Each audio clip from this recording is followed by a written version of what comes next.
In March 1947, Earl Louis Mountbatten and his wife Edwina arrive in New Delhi.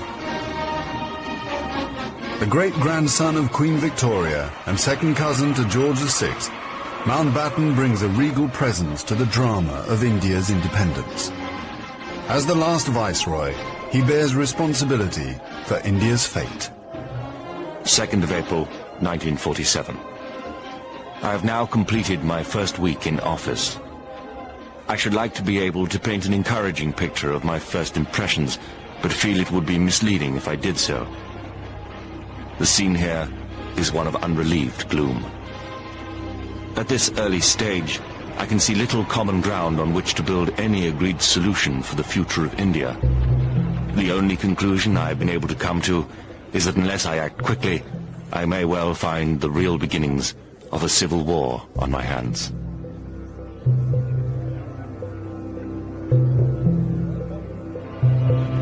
By May, attempts to create a unified India have failed. Gandhi retreats from political life. Muhammad Ali Jinnah, leader of the Muslim League, and Jawaharlal Nehru of the Indian National Congress concede to divide India. Fearing a total loss of control, Mountbatten brings forward the transfer of power to August. Two nations will be created by partition, a secular India and a new homeland for India's Muslims, Pakistan.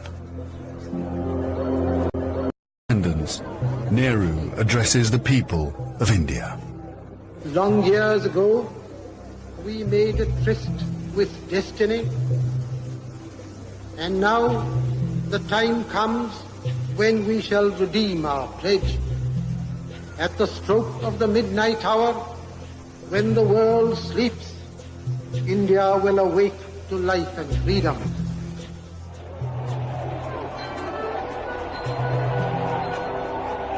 The 15th of August, 1947, the British Empire in India has come to an end.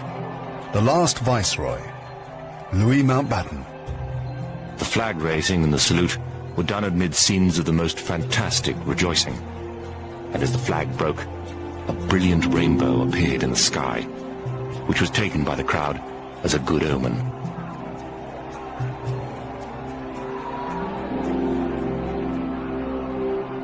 Qasim Muhammad.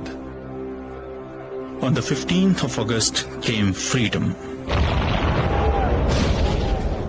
The freedom to burn, loot and murder. While Delhi and Karachi were celebrating, central Punjab was burning.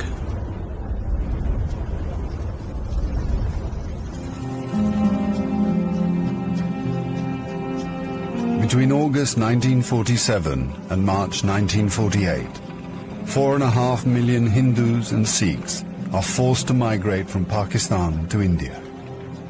6 million Muslims must move in the opposite direction. Britons and Indians witness the bloodshed. Shahid Ahmed. It is a battleground. People have gone mad. Trains to Pakistan are being looted and occupants slaughtered. We all knew that carnage was in the offing. So did Mountbatten. The British Empire, which tried to build India over centuries, can never live down this great tragedy.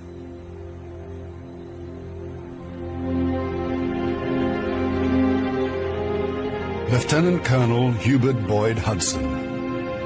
The sight from the air was awe-inspiring. In this chaos, millions of refugees were struggling to get to India or Pakistan. Thousands of others were doing their best to prevent them, murdering them by the hundred. But death is nothing. There are things more terrible than death.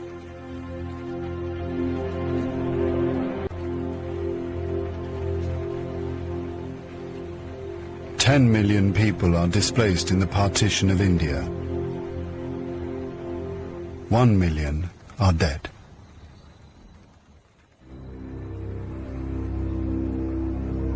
By the summer of 1948, most of the British have left. Hubert Boyd Hudson has been in India for 15 years. India is full of ghosts. Houses I have lived in, now inhabited by Indians, remind me of the days which will never come again.